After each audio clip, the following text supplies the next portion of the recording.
What's up guys, DK Jones here and welcome to the Qatar Grand Prix weekend preview. We're back in Qatar after a year off from the first GP in 2021. We're going to have the hardest compound of tires, well except for C0, which we have not seen this season yet.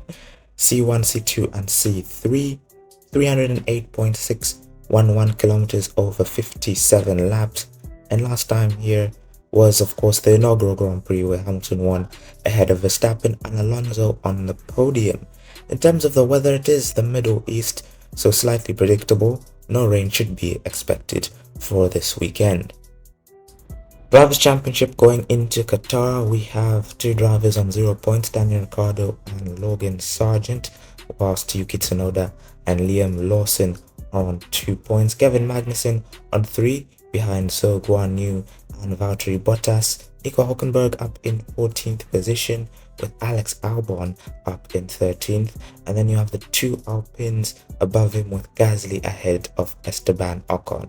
In the top half we have Lance Stroll on 47 points, 10 points behind Oscar Piastri.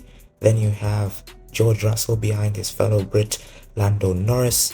Then you have Leclerc behind Carlos Sainz, and then Alonso in 4th, Hamilton in 3rd, Sergio Perez in 2nd, and Max Verstappen leading the Drivers' Championship and could clinch the championship with a podium in the sprint race in Qatar.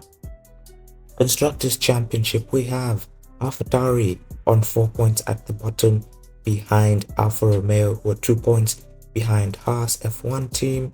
Then you have Williams behind Alpine and McLaren, who are behind Aston Martin. Then you have Ferrari chasing down Mercedes for 2nd place in the Constructors' Championship, as Red Bull have already clinched the Constructors' Championship of 2023.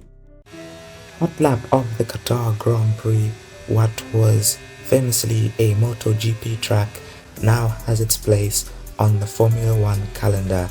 As we go through the first few corners, it's a very wide track, and it's widened even more with the concrete that is on the side of the track, so you can track extend as much as track limits will allow you to. It also contains wide open corners, so you can try to carry as much speed as you can through these corners, and you can really try to minimize the amount of braking you would have to do over a lap on this track.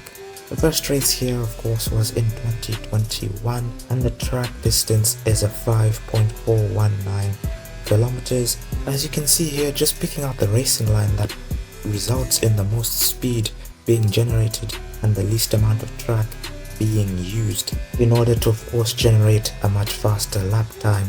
Only one DRS straight on the track, which is on the main straight, which will be a very good chance for overtaking. Flat out through the right, and then trying to carry as much speed through the penultimate left-hander, and then moving over to the left hand side of the track to open up our apex for the final corner on the track onto the main straight with DRS active. And that was your hot lap of the Qatar Grand Prix.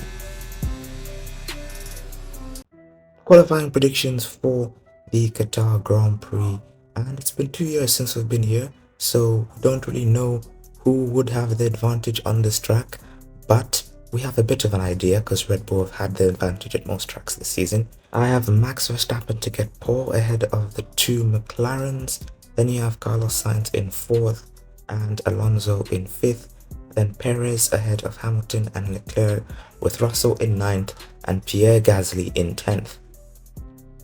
This weekend is a sprint weekend, so that means sprint race predictions, and Max Verstappen could win the championship in the sprint race if he finishes in the top 3, and that's exactly what I've gone for. I've gone for Max to win the sprint ahead of Fernando Alonso and Hamilton on the podium. Then we have Lando Norris in 4th with Sainz in 5th ahead of Perez, Leclerc, Piastri and George Russell in 9th, and Gasly in 10th.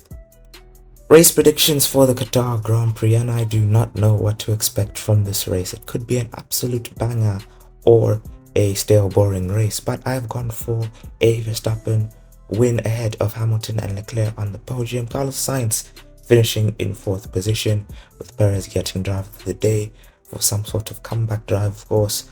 And then you have Verstappen getting the fastest lap.